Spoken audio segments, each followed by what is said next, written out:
Hi, this is Jacob Hornberger, president of the Future of Freedom Foundation. This is this week's issue of the Libertarian Angle. I'm joined by my co-host, Richard Ebeling, who teaches economics at the Citadel. Richard, welcome back for another round. It's great to be back, and I hope all the viewers and listeners had a happy Thanksgiving. Yeah, me too. You obviously stuffed yourself. You look a little more overweight than usual. Okay, I thought we talked. And that's being saved for posterior now on video. This is disgusting. Okay. Okay, I want to talk today about an attack that liberals love to make against libertarians, and they have made this attack, gosh, ever since I discovered libertarianism many years ago, and that is that libertarians hate the poor. We hear this often from the left because, we favor the dismantling of the welfare state. The Social Security, Medicare, Medicaid, education grants, minimum wage laws. And so the attack comes in as, oh, well, you just hate the poor. And we ask them, well, why do you say that? And they say, well, it's obvious. I mean, if you want to dismantle the welfare state, then that means that you obviously hate the poor. What do you think about that, Richard? Well, let me start with sort of the following imaginary story. Suppose that someone came up to you and said that they were in New York City and wanted to know the easiest and most straightforward way to drive from New York to San Francisco. You told them that the best and most efficient route to save time and ease and convenience would be to take Interstate 80, which runs directly east-west from New York to San Francisco. Now, let's suppose that after having given them that advice, that if you want to go from New York to San Francisco, the most expeditious route is Interstate 80 running directly east to west. But then you notice that this person has started heading south on Interstate 95, which if they continue on Interstate 95 will end them up in Miami, Florida. Now, you draw to their attention that they have taken the wrong route. It's not only a wrong route, but it's a route that is clearly going to not get them to their desired destination, or would require an extremely circuitous route to get to their final goal. What might be their response? Why don't you want me to get to California? I didn't say you don't want to get to California. I merely said that you're on Interstate 95 heading south, rather than Interstate 80 out of New York going to San Francisco. You obviously dislike California.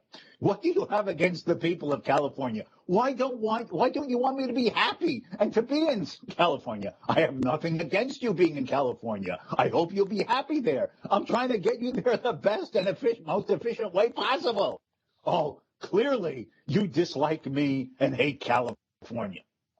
Now, that story, okay, is a variation of the attitude of many progressives on the left, modern-day liberals, when they hear the criticisms or the arguments of someone who's pro-free market, limited government, and libertarian, for instance.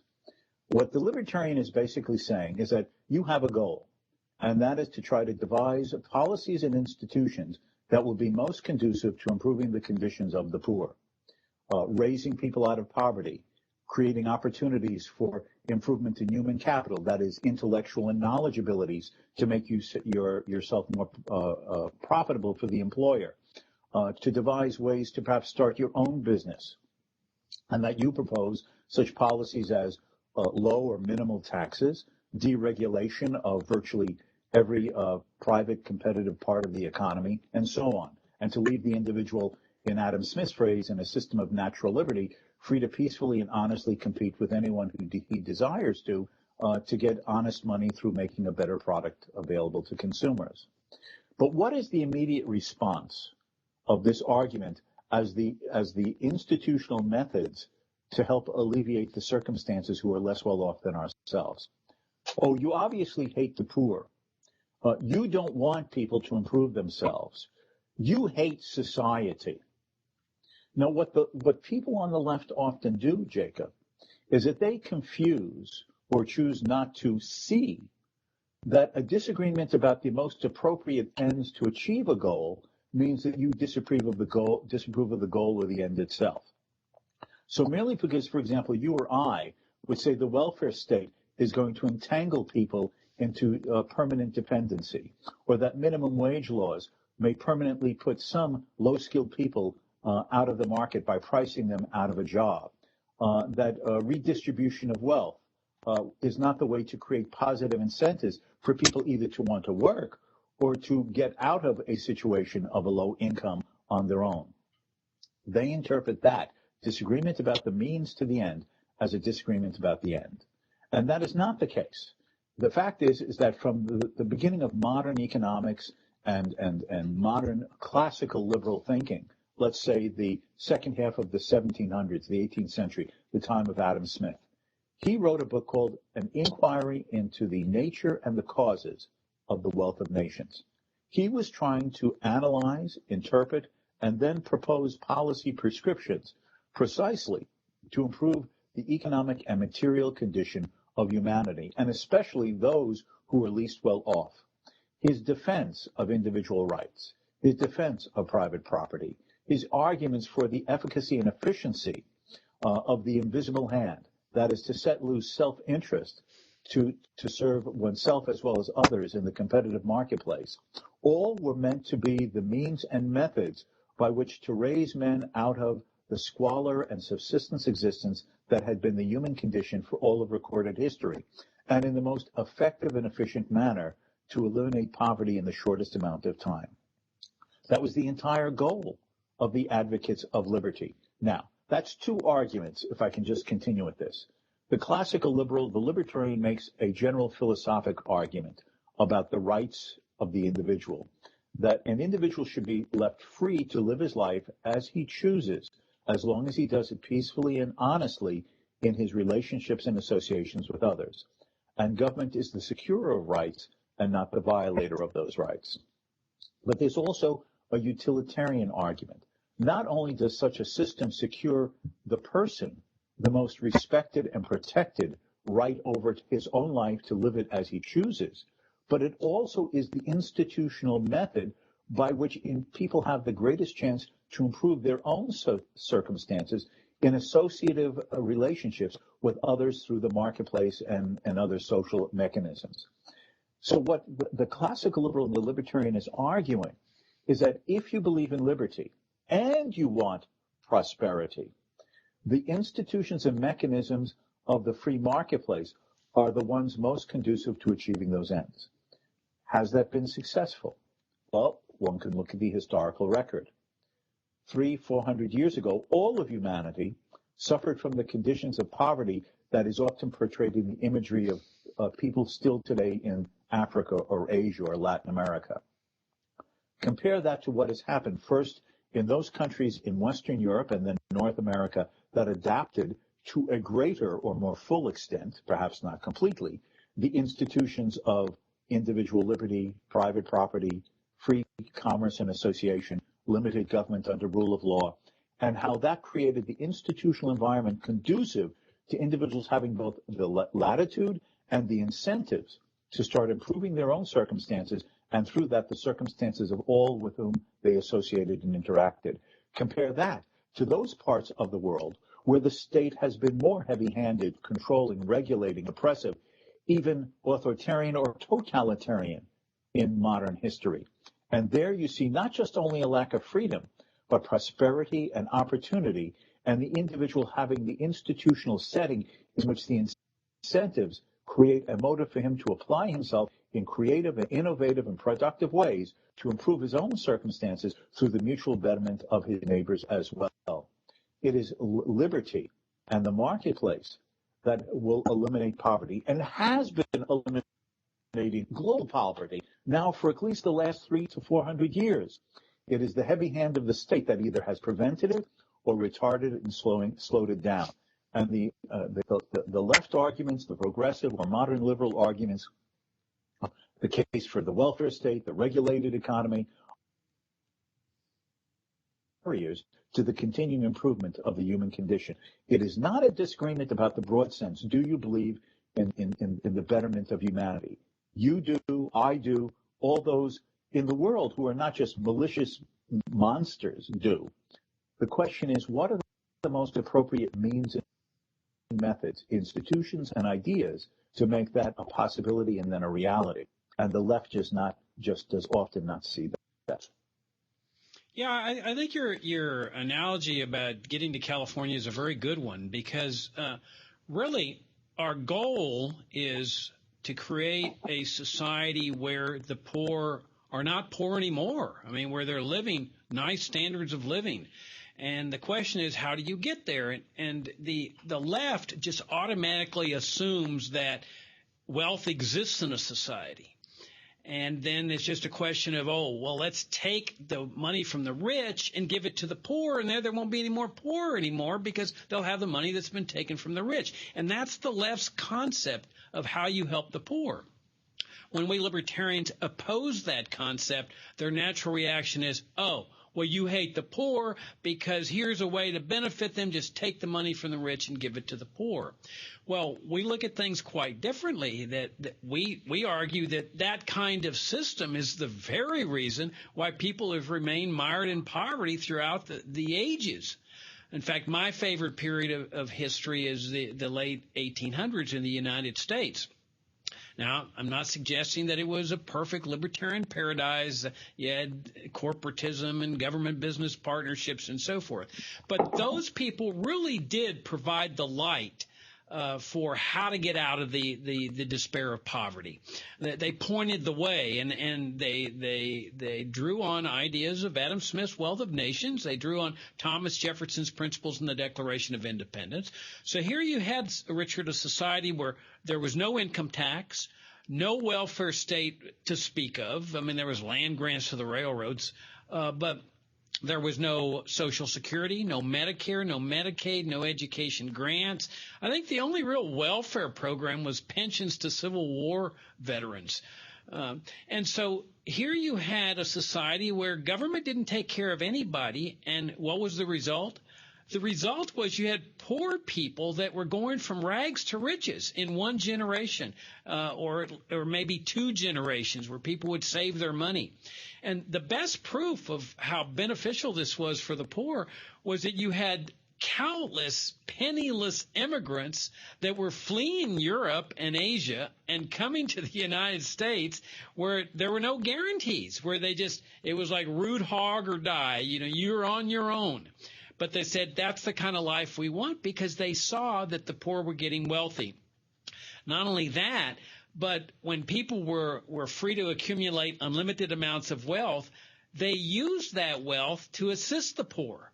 I mean, look at the grand churches that were built in America in the late 19th century. That was all with private money. Now, there was no way that a poor person or a group of poor people could ever build those churches. And yet the poor could walk into this beautiful building to worship God in their own way that had been built through the largesse of people who were free to accumulate wealth. So there's this huge spillover effect in a society where people are free to accumulate wealth. But most of all, when people are not infringed upon, their economic liberty is not infringed upon by government taking care of them, when they're free to engage in enterprise on their own in conjunction with others, entering into trade, the plight of the poor was significantly increased. Standards of living soared for people when that type of society was in existence. And unfortunately, as you point out, the progressive movement came into being, totally rejected that philosophy, which is why we now live in really the same basic kind of society that mankind's always lived under, and that's a government-managed economy, a government welfare state, a government-regulated economy, and one in which, fortunately, there's still enough private enterprise and capital to overcome this, but who knows in the future, because the burden of this welfarism is now starting to get heavier and heavier, where there can be a caving in effect. And when that happens, then see what happens to the poor. And the best example of that is what's happening in Greece today. Yes, I think two other important points perhaps should be made along the lines of what you and I have already said.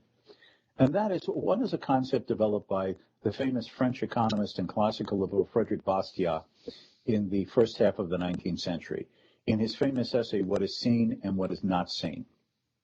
Too often people just merely look at the surface events of things. As Bastiat says, they see the government putting people to work, building a road or repairing a bridge.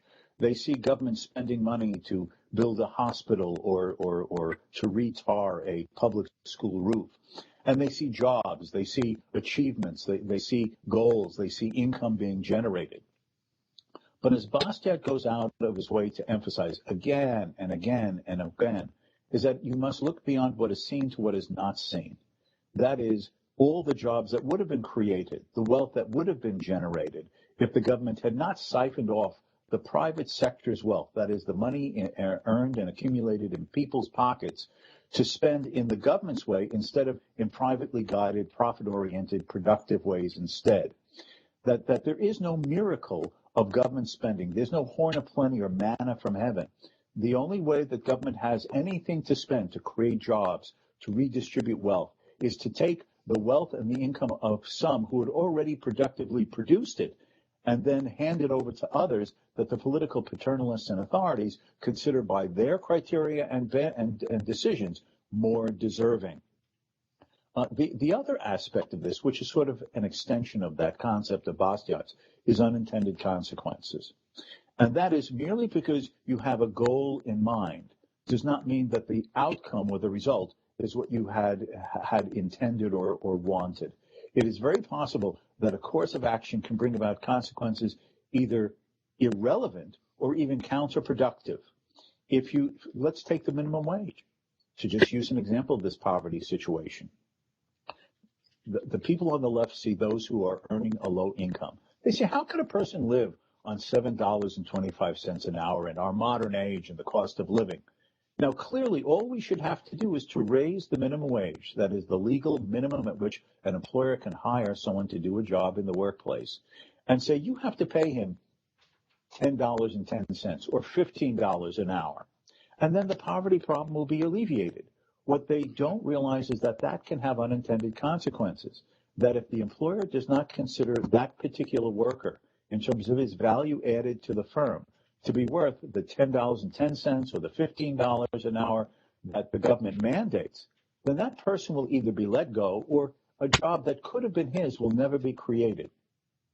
Another instance of this is that if you impose regulation supposedly in the name of assuring consumer safety and competition in the market by setting up regulatory hurdles that make it very difficult to start a business, grow a business, expand and invest in a business, then you not only are harming that individual businessman through these regulations and controls, but you're inhibiting and preventing him from having the opportunity and the capital resources to hire the complementary labor with which he would go about his new and innovative production, and therefore you deny people jobs.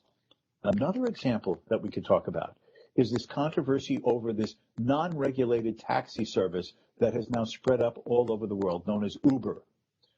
In virtually everywhere in the world, government regulates the right to drive a taxi cab. You have to get a government license. You have to be approved by the state.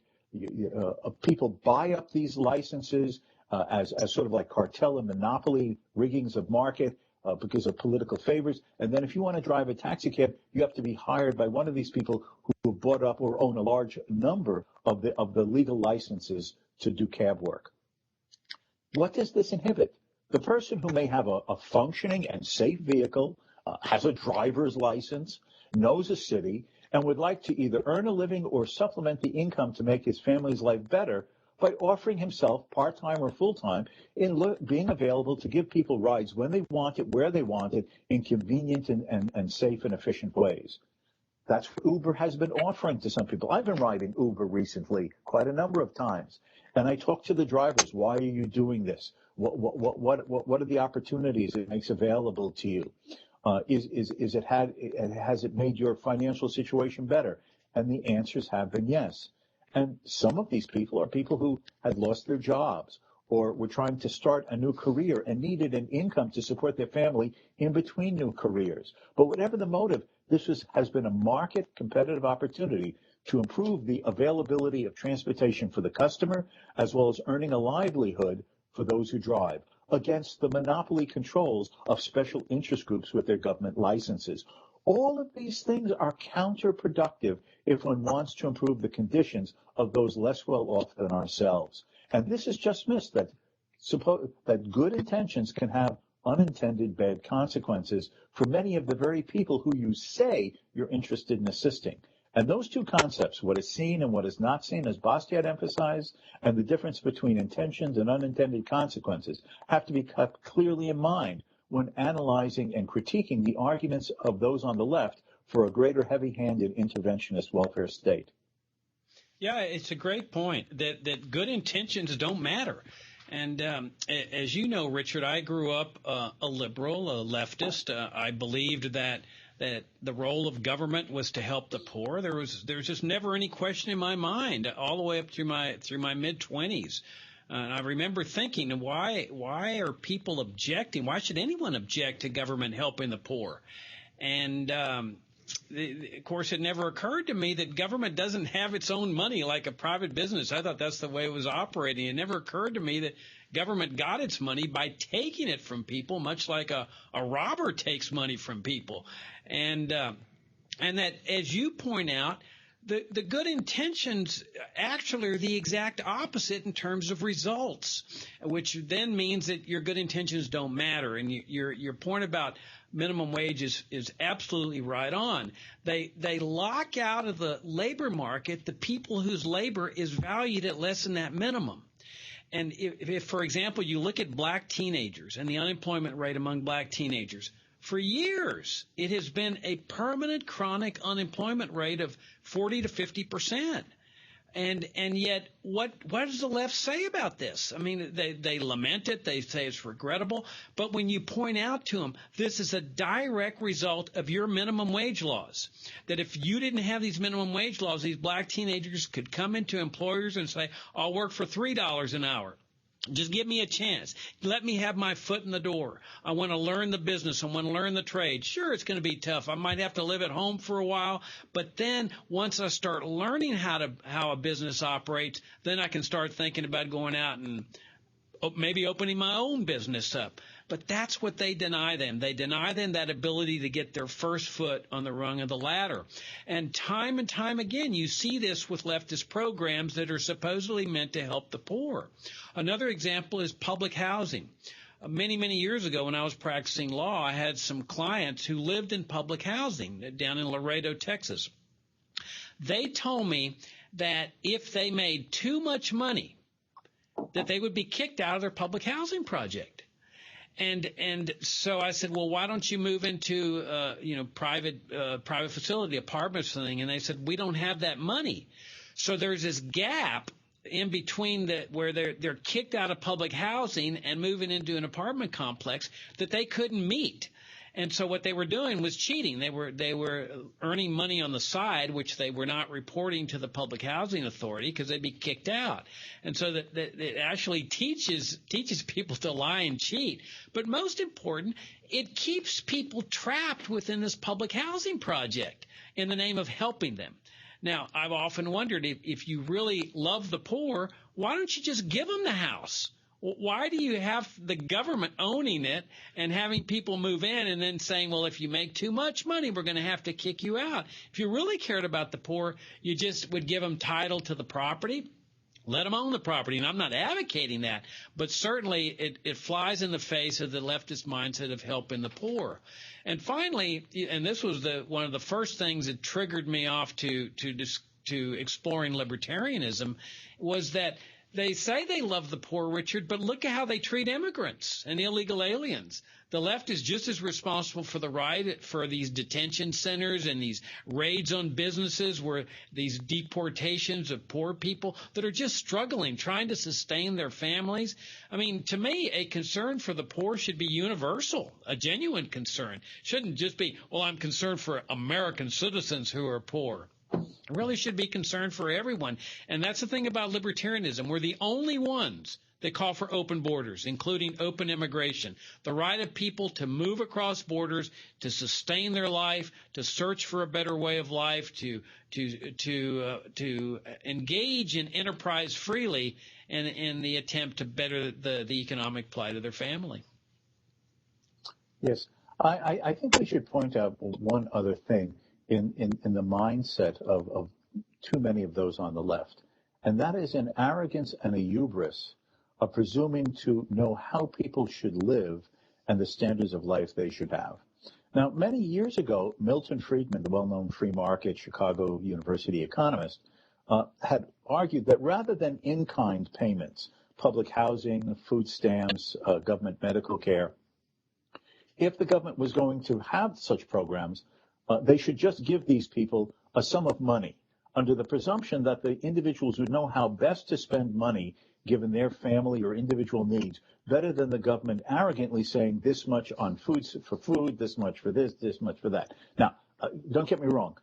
I don't agree with Milton Friedman on the idea that the government should redistribute anything, either sums of cash from some to others or in kind. But the premise that he was trying to get at is that even if you believe in redistribution of wealth, you should show a certain degree of dignity and respect for the person who you say you're concerned with, that they know their own circumstances and their own situation and their own needs and wants of their family better than you, than the bureaucrat or the ideological special interest in a faraway national capital. What the left often wants to do is not just give people money.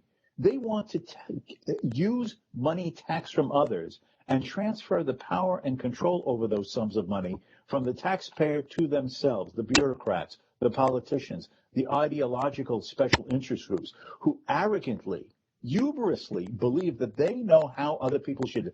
This is the type of food you should eat. This is the type of housing you should have. This is the medical care that you should be eligible for. This is the retirement, both the age at which you should retire and the sum of money that will be just sufficient for you, and so on, and so on, and so on. It is a mindset of the social engineer, the planner. Adam Smith, which we both mentioned earlier, wrote an earlier book called The Theory of Moral Sentiments before his book, The Wealth of Nations. And he had a great metaphor in there in which he said that he talked about the social engineer as the man of system who views society as a great chessboard. And he wants to move the pawns on this chessboard around to form the patterns and shapes and relationships that he thinks would be right, good, or aesthetically attractive. What the man of system, the social engineer, forgets on that great social chessboard of society is that each of those pawns that he just is trying to move about is one of us, a living, breathing, conscious, willing, dreaming, hoping, planning, desiring individual who wants to place his own self on some place on the great chessboard of society. Where do I want to be? What goals do I want to pursue? What type of relationships and associations do I want to have in terms of patterns of others around me and various types of societal and family and commercial connections, rather than imposing it upon all, because the man of system, the social engineer, has that arrogance and hubris of knowing how the society should be designed, developed, and allowed to operate better than the individuals themselves. That shows a disrespect, a disregard, a lack of understanding and appreciation of the uniqueness and the dignity of the individual human being. And that, in a deeper sense, makes their call for government an act of immorality and injustice. If you believe that the just and moral thing to do is to show a respect and a dignity and a right of the individual to live his life peacefully for himself.